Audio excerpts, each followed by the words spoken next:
안녕하세요. 늘 이 늦은 밤에 함께 셀프 스터디에 참여해 주신 모든 분들에게 진심으로 감사를 드립니다. 오늘은 셀프 스터디 3과 로마서 해설을 시작하도록 하겠습니다. 이 로마서 하면은 우리가 어려운 성경, 또 뭔가 좀 무게가 있는 성경 뭐 그렇게 여기는 하는데 사실은 이유가 있습니다.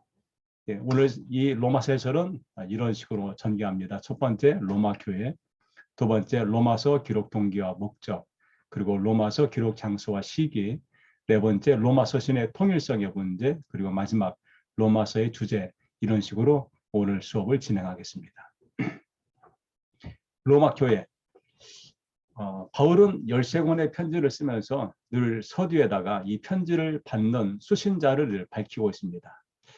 그러면 이 로마 서신은 누구가 받을까요? 물론 로마서니까 로마 교회에 보낸 편지겠죠. 그런데 이게 로마 서신은 약간 특유하게 로마 교회라기보다는 이 받는 사람들을 좀 다르게 표현하고 있습니다.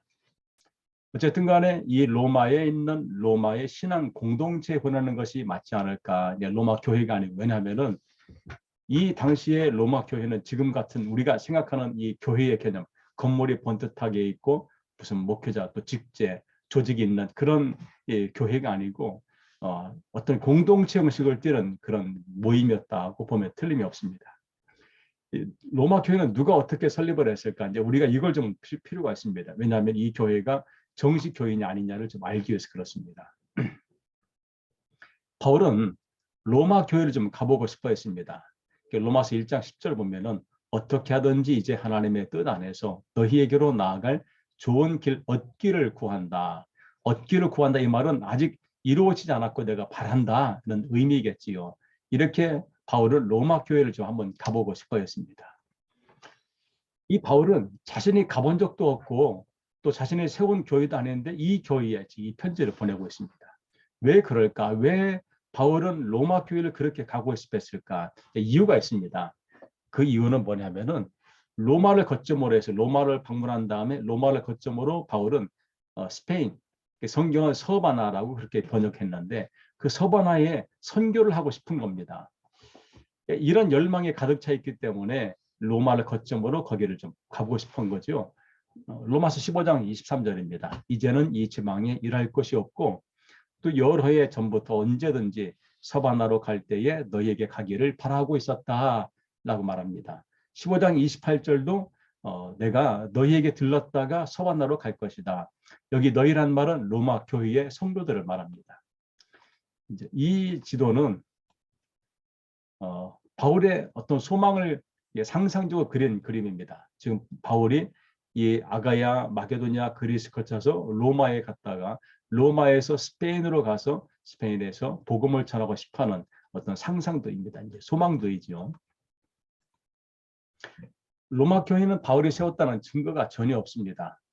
또 바울과 함께 동행했던 사람 가운데 한 사람, 예를 들어서 바나바, 마가, 또 디모데, 누가 이런 사람들이 세웠다는 그런 증거도 없습니다.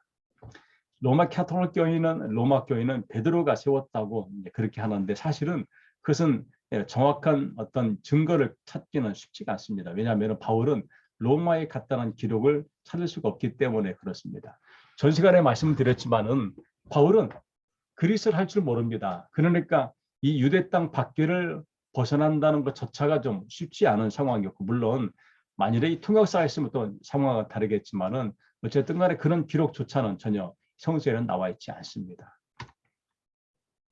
또 바울이 로마 교회를 세우지 않았다는 또 하나의 증거가 뭐냐면은 바울은 복음의 씨가 뿌려진 곳은 내가 들어가지 않겠다는 이 자신의 어떤 약속, 자신의 이 교회 선교에 대한 어떤 철학, 이것을 15장 20절에서 이렇게 말합니다. 또 내가 그리스도의 이름을 부르는 곳에는 복음을 전하지 않기를 힘썼노니 이는 나무의 터 위에 건축하지 아니함이라. 즉 다른 사람들이 이미 교회를 개척해서 교회가 있는 그곳에는 내가 선교하지 않겠다. 이런 이야기를 분명히 했다면은 바울은 로마 교회를 개척하지 않았습니다. 왜? 로마에 이미 교회가 있었기 때문에 그렇습니다. 어쨌든 간에 로마 교회가 일정 부분은 바울의 영향력이 있는 것으로 미루어 볼 수가 있습니다. 그러니까 베드로의 영향력보다는 오히려 바울의 영향력이 더 있지 않았을까. 이제 뒤에서 보겠지만은 바울은 이미 로마 교회에 대한 소문을 듣고 있습니다. 그리고 이 로마서 16장에서는 본인이 한 번도 가보지 않은 로마 교회 성도들의 이름을 약 30명 이상의 이름을 여기서 거론하고 있습니다. 이유는 바울은 로마 교회를 잘 알고 있었고 아마도 거기 왔던 서신을 주고받고 있지 않았을까 하는 유추도 할 수가 있습니다. 그래서 로마서 전체를 보면은 로마서는 베드로의 영향력은 전혀 없고 오히려 바울의 영향력은 가능하다 하는 것을 알 수가 있습니다. 그럼 로마 교회는 누가 세웠을까요? 이게 상당히 궁금한 사항입니다. 이 당시에 모든 길은 로마로 통한다고 그렇게 합니다. 왜냐하면 로마는 정복 전쟁을 하기 위해서 이 정복 전쟁에 필요한 것의 가장 첫 번째로 도로, 이 도로를 정말 잘 세워놨습니다.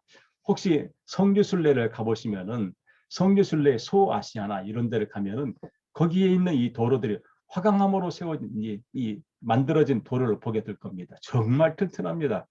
요즘도 현대 기술로 도로를 세워놔도 그 도로 때문에 보수공사가 얼마나 많이 합니까? 그런데 이 당시의 도로를 보면은 어떻게 그런 도로를 만들었을까? 그런데 정말 신기하게도 이 로마가 정복 전쟁을 해서 만들어 놓은 그 도로를 통해서 바울이 복음을 전하고 있다. 이게 정말로 신기한 하나님의 섭리가 아니겠습니까? 만약 이런 도로가 없었다면은 또 이런 도시가 세워지지 않았다면은 바울이 이렇게 손쉽게, 물론 쉽다는 말은 뭐 편하다는 것은 아니고 좀 용이하게 복음을 전하지는 못했을 것이라는 생각을 갖게 됩니다. 두 번째, 이 로마는 당시의 모든 세계 중심에 있었습니다. 왜 지금 이제 우리 이 성서 공부에 참여한 분 가운데 뭐 가족 중에 어떤 형제 중에 하다못해 사돈의 팔촌이라도 지금 미국에 이민 가서 살고 있는 분들이 아마 있을 겁니다. 미국은 전 세계의 많은 국가의 이민자들이 몰려오는 국가입니다. 왜 그럴까요? 지금 전 세계에서 그나마 그래도 경제 대국이고 땅덩이가 크고 할 일이 많으니까 많은 이민자들이 거기가 살자 차라리 해서 많은 사람들이 이민을 오는 국가입니다. 이 바울 당시에 로마가 바로 그런 역할을 했습니다. 많은 민족들이 이 로마로 이민을 오게 된 겁니다. 그 중에 유대인들이 있었는데 그 유대인들이 반드시 해야 될 일이 뭐냐면은 6월절이 되면은 본국에 가서 예루살렘 성전의 제사에 참여를 해야 됩니다. 이 예루살렘에 간 사람 가운데 누가 있었냐? 이 사람들이 이 당시에 마침 있게 되는 6월절 오순절 성령 강림의 사건, 예수님의 제자들 120명이 모였을 때 거기에 성령이 내리게 되는데 그 성령 강림 사건을 아마도 목격한 사람이 있었을 것이다. 그리고 그들이 본국에 돌아와서 교회를 세우지 않았을까 하는 유추를 하게 된 내용이 사도행전 2장 10절에 나옵니다. 거기 보니까 부르기아와 밤빌리아, 애국과 및 구레네에 가까운 리비아 여러 지방에 사는 사람들과 로마로부터 온 나그네 곧 유대인과 유대교에 들어온 사람들이 바로 이 6월절 날에 이 성령 강림 사건 그 장소에 있었다는 겁니다. 그래서 이들이 성령 강림을 체험하고 그리고 본국에 로마로 돌아가서 이들이 소그룹으로 정식 교회를 세울 수 있는 여력이 안 되니까 소그룹으로 교회를 세우지 않았을까 하는 생각이 듭니다.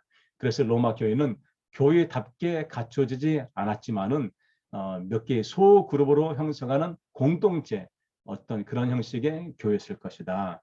그래서 바울이 이 로마서를 보낼 때에 교회에 보내지 않고 다른 명칭을 씁니다. 로마서 1장 7절 볼까요?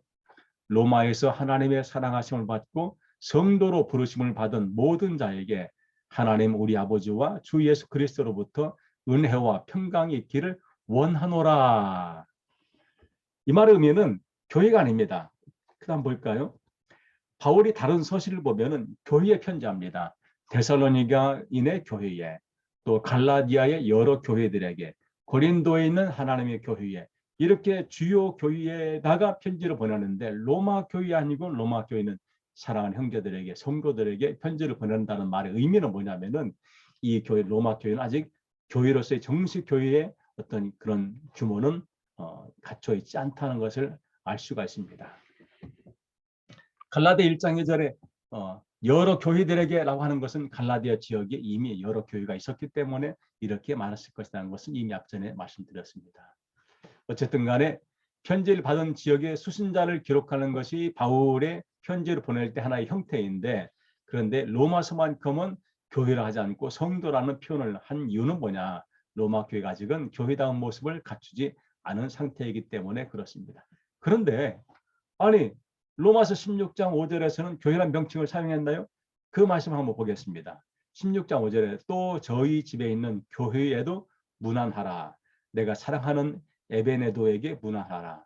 그는 아시아에서 그리스도께 처음 맺은 열매니라. 자, 여기서 우리는 어떤 힌트를 얻을 수 있느냐? 그냥 교회는 교회인데 저희 집에 있는 교회라고 말합니다. 연희영문에서 과천영문을 개척을 하게 되었습니다. 과천영문을 개척할 때 연희영문에 신만교 정교님 구성을 해서 장로님을 정교라고 호칭합니다. 그분이 과기처의 근무 때문에 우리 연희 교회에 다니시다가 과천으로 이전을 했는데 거기서 여기까지 오기가 어려우시니까 이 신만교 정교님 댁에서 예배를 드리기 시작합니다. 제가 알기로는 맨 처음에 김성활 사관님께서 예배를 인도하다가 그 후에 김준철 사관이 예배를 인도했고, 그리고 나중에는 전광표 사관님이 인도할 때는 그때는 이제 사관 학교로 갔을 때 그때 정식으로 사관학 강당에서 예배를 드렸습니다. 이전까지는 신만교 정교님 가정에서 예배를 드렸습니다. 근데 그게 과천영문, 과천교회입니다. 그러니까 교회에서 있는 집에 있는 교회를 말하는 거죠. 바로 이 로마 교회가 이런 집에 있는 교회, 소그룹의 공동체, 이런 작은 교회 형태였다는 것을 알 수가 있습니다. 그래서 16장 5절을 보면은 로마에 있는 교회는 가정교회 아니면 소그룹 형태의 교회였을 것이다는 유추를 하게 될 수가 있습니다. 바울은 로마서를 왜 기록했을까요? 바울은 오랫동안 로마 방문을 원하며 기도했는데 그 꿈이 제대로 이루어지지 못했습니다. 로마서 1장 9절 10절 봅니다. 거기 보니까 내가 그의 아들의 복음 안에서 내 심령으로 섬기는 하나님이 나의 증인이 되시거니와 항상 내 기도에 쉬지 않고 너희를 말하며 어떻게 하든지 이제 하나님의 뜻 안에서 너희에게로 나갈 좋은 길 얻기를 구하노라. 아직 하지 못했다는 겁니다. 그런데 바울이 로마를 갈 수 있는 기회가 생겼습니다. 그런데 가는 날에 장날이라고 로마를 가기 전에 해야 될 일 하나 생겼네요. 그거는 뭐냐면은 헌금을 예루살렘 교회에 전달해야 되는 입장에 있습니다. 이 바울이 로마 교회를 가야 되는 반드시 가고 싶은 열망 이유 뭐냐면은 서바나 즉 스페인의 교회를 개척할 때에 인력 자원도 필요합니다. 자기와 함께 일할 수 있는 인적 자원, 또 그냥 맨몸으로 갈 수 없습니다. 그래서 재정적인 어떤 자원, 이런 것들이 좀 로마 교회로부터 좀 지원을 받고 싶은 마음이 있지 않았을까요? 이런 기제가 필요하기 때문에 바울이 로마 교회를 좀 가고 싶어 했습니다. 그런데 로마 교회를 가기 전에 지금 현재 바울이 있는 이 아가야 지방, 그리스 지방에서 있을 때에 그 목회하는 고린도 교회, 또 에베소 교회, 빌립보 교회, 이런 여러 교회들이 바울에게 헌금을 합니다. 연보, 여기 성경 연보라고 하는데 어쨌든 헌금을 하게 되는데 그 헌금은 무엇을 위해서? 예루살렘에 있는 교회 형제들을 위해서 헌금을 하게 됩니다. 이 바울이 먼저 이것을 예루살렘 교회에 전달을 해주고 그리고 나서 내가 로마 교회를 가겠다 하는 이 헌금은 어떤 헌금이냐? 로마서 15장 25절 26절에 이제는 내가 성도를 섬기는 일로 예루살렘에 가노니, 여기 성도를 섬긴다 이 말은 헌금을 전달해 주러 간다는 말입니다. 이제 마게도냐와 아가야 사람들이 예루살렘 성도 중에 가난한 자들을 위하여 기쁘게 얼마를 연보했다. 이 마게도냐의 대표적인 교회는 빌립보 교회, 아가야 지역의 대표적인 교회는 고린도 교회. 이 대표적인 교회들이 바울에게 헌금을 했습니다. 이 헌금을 왜? 예루살렘 교회를 위해서. 지금 이 소아시아 지역에 와서 또는 이 그리스 지역에 와서 이 교회를 설립하고 그 교회 생활하는 성도들은 대부분 많은 수가 예루살렘에 있다가 이전에 왔거나 또는 그들을 통해서 전도받은 사람들이 교회를 세웠고 그 교회 신앙생활을 하고 있습니다. 이들은 박해를 피해서 왔는데 아직도 예루살렘 본 교회를 지키는 성도들이 있습니다. 그들에게 뭔가 채무 의식을 갖고 있는 거지요. 그래서 이 예루살렘 교회가 특히 이제 재정적으로 어렵게 되니까 그들을 위한 연보했는데 이것이 영적인 축복, 영적으로 그들이 전도를 받아서 주님을 믿게 되었으니까 이것을 물질로 갚는 겁니다. 그리고 이것이 이방인 교회와 유대인 교회 간의 하나의 화해와 일치를 갖게 하는 아주 중요한 역할을 하게 됩니다. 그래서 바울은 자기의 열망의 로마로 가는 길 전에 먼저 예루살렘으로 가게 되고, 그리고 여기에서 예루살렘 들른 다음에 바로 로마를 통해서 소바나를 가겠다, 스페인을 전도하러 가겠다라고 로마서 15장 28절, 29절에 말하고 있습니다. 근데 이제 바울이 내가 예루살렘 교회에 여러분이 모금한 헌금을 내가 갖고 가긴 하지만은 그들은 나를 정말로 환대해 줄지는 내가 잘 모르겠다는 말을 고백합니다. 왜냐? 바울이 얼마나 악독한 박해자였습니까? 그러니까 사울이라는 이름만 봐도 그들이 사시나무 떨듯이 떨었던 사람들인데 이제는 이름이 바뀌었지만 바울이 온다고 해서 과연 그들이 바울을 잘 영접해 줄까? 이거에 대한 걱정이 있겠지요. 그거 당연한 거겠지요. 어쨌든 간에 바울이 로마서를 기록한 목적은 로마 교회 방문에 앞서서 그 길을 닦아놓기 위해서 미리 성도들에게 이 말씀을 전해주며 나의 의도를 좀 알려주는 의도가 담겨져 있습니다. 또 하나, 이방의 모든 사람, 로마에 있는 모든 사람에 대한 신앙적인 책임감, 예수님께서 당신을 부르신 목적이 무엇인지를 바울은 알기 때문에 그에 대한 책임감이 있습니다. 로마서 1장 5절 6절 볼까요? 그로 말미암아, 여기 그는 그리스도 예수 그리스도입니다. 그로 말미암아 우리가 은혜와 사도의 직분을 받아 그의 이름을 위하여 모든 이방인 중에서 믿어 순종하게 하나니, 너희도, 여기 너희는 로마에 있는 성도들입니다. 너희도 그들 중에서 예수 그리스도의 것으로 부르심을 받은 자니라 라고 말합니다. 어쨌든 바울은 이러한 사도적 책임을 갖고서 로마에서 그 책임감을 완수하고자 하는 의도도 또 여기에 담겨져 있습니다. 그리고 부분적으로는 로마 교회 성도들에게 신앙의 어떤 강화에 좀 공헌하려고 합니다. 왜? 로마 교회가 아주 교회가 잘렸습니다. 작은 소그룹 교회이고 가정 교회지만 그 교회에 대한 좋은 소문을 바울이 지금 듣고 있는 겁니다. 그러니까 바울이 이 이야기를 들었지만은 그들 가운데는 이들을 신앙적으로 양육할 수 있는 선생이 그렇게 상당히 많지 않았기 때문에 바울은 그들에 가서 좀 신앙적인 강화를 해주고 싶은 겁니다. 여기 강화란 단어가 어떤 의미인 줄 아시지요? 이런 의미입니다. 예를 들어서 우리가 텔레비전을 볼 때에 아주 좋은 드라마를 하게 되면 그 드라마나 또는 빅 뉴스 앞에 많은 광고 방송이 나오지 않습니까? 그런데 그 광고 방송 우리가 대부분 알고 있는 회사의 광고 방송입니다. 왜 하느냐? 소비자들에게 예를 들어서 음료수 하면은 이것만 생각해라 는 우리 마인드를 바꿔주는, 이게 강화라는 표현입니다. 계속해서 똑같은 선전을 해주므로 우리가 자동적으로 음료수 하면 딱 그 브랜드가 생각나게 하는 것, 이게 강화라는 단어입니다.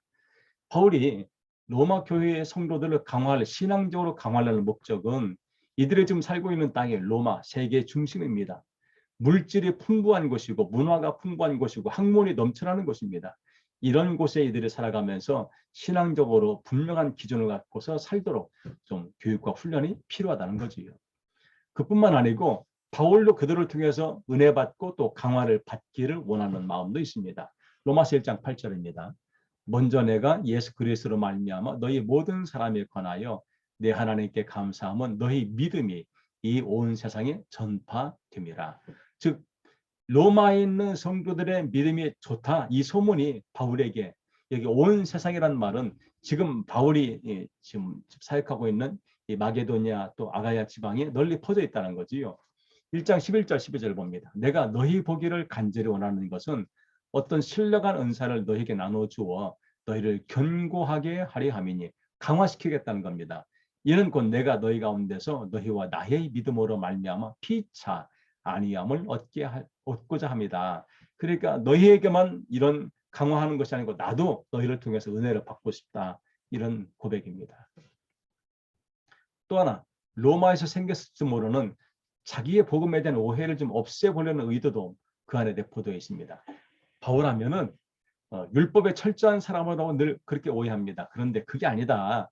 나는 예수 그리스도께 붙잡힌 받은 사람이다. 이것을 좀 피력하고 싶은 의도도 담겨져 있습니다. 또 서바나 스페인 전도를 위해서 로마 교인들의 지지가 필요하고요.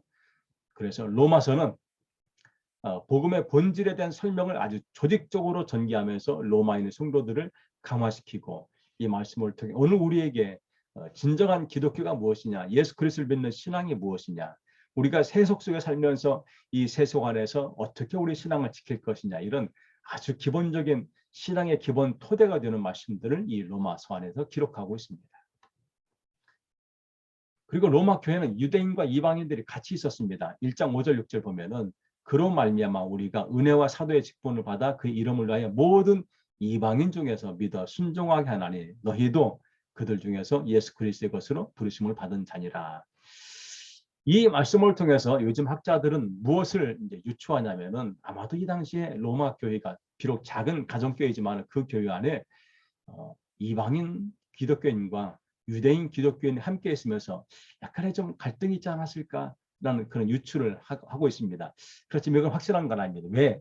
이 당시의 교회가 로마 교회가 정식 규모가 있는 교회가 아니고 작은 교회이기 때문에 갈등이 있어도 얼마나 있겠습니까? 그거는 큰 문제는 아닐 거라고 생각합니다. 어쨌든 로마서는 복음의 구약 성서 유대교와의 율법적인 관계를 증언합니다. 바울만큼 구약의 성서를 잘 아는 사람이 없습니다.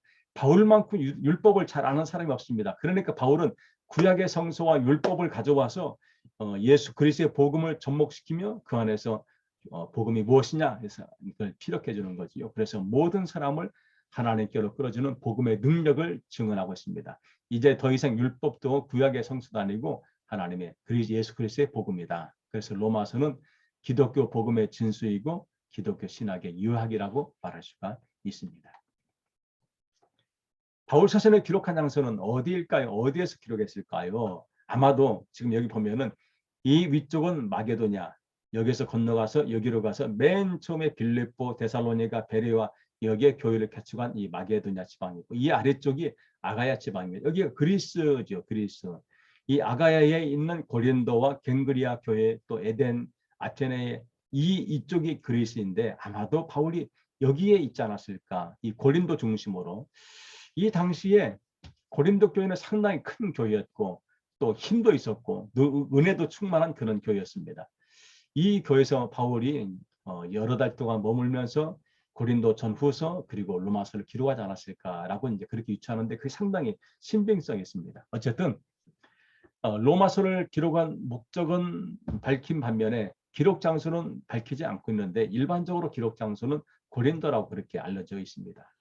예루살렘 교회를 위한 헌금을 말할 때에 그리스 반도 남부 아가야를 언급합니다.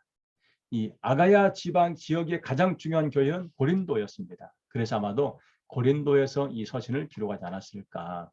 또 로마로 서신을 가지러 온 여성 베베를 말하는데 이 베베는 갱그리아에 있는 교회 집사입니다. 이 갱그리아 여기 아가야의 지역의 고린도 밑에 갱그리아 여기에 집사였습니다.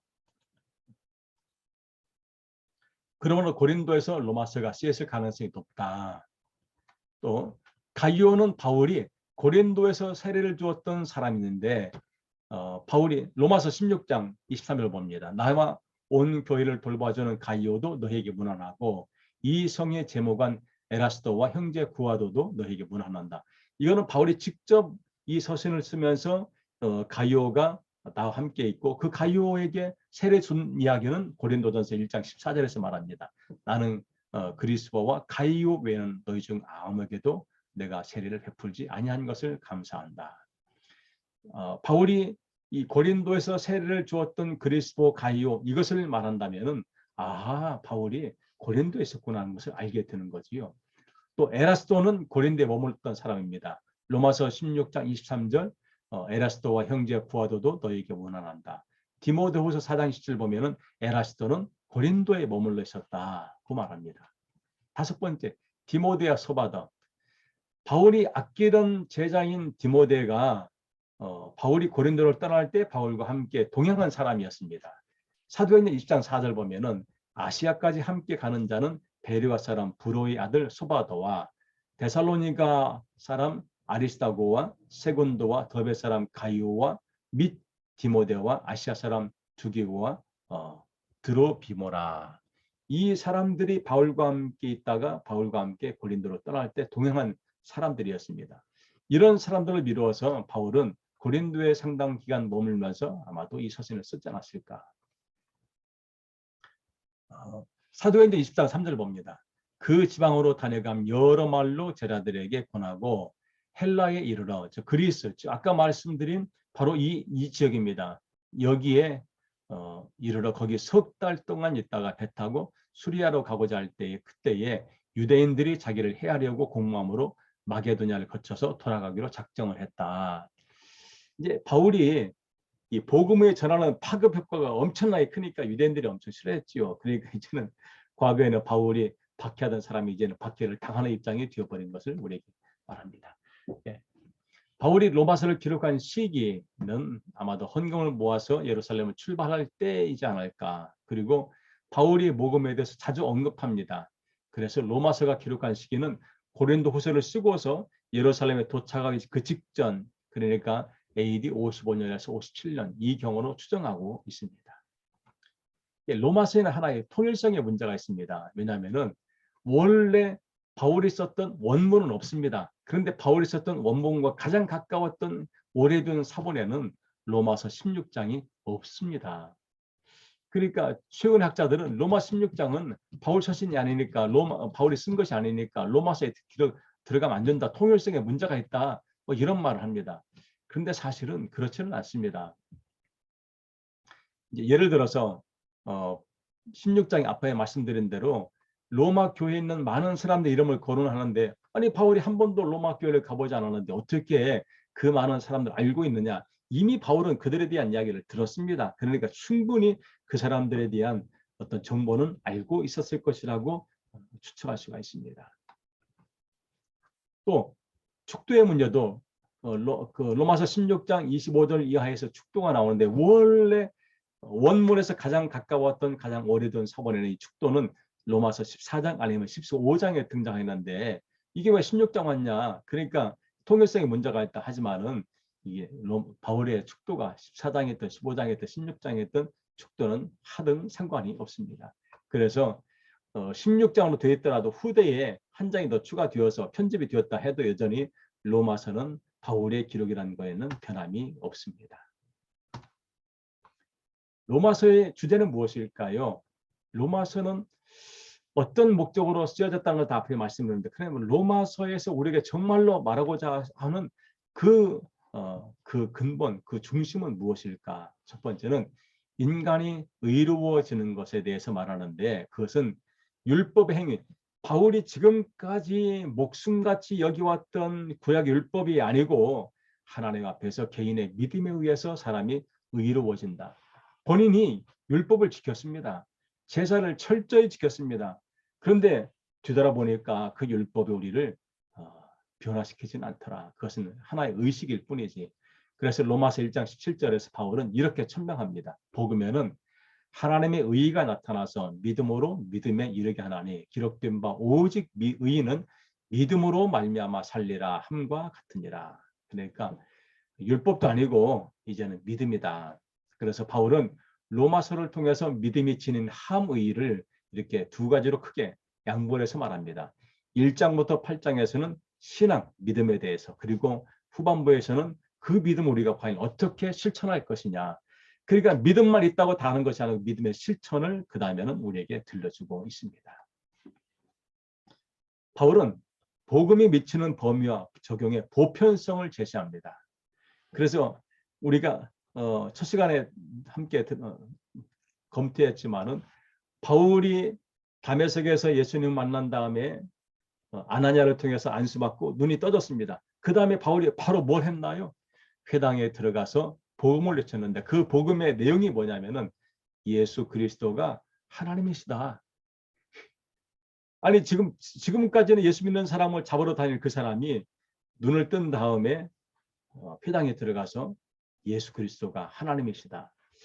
이게 이제 물론 이것은 정확한 것은 아니지만은 우리가 이렇게 유추해 볼 수 있습니다. 그동안 바울의 삶은 암흑과 같은 삶이었다고 해도 과언이 아닙니다. 율법으로 덮여져 있는 삶.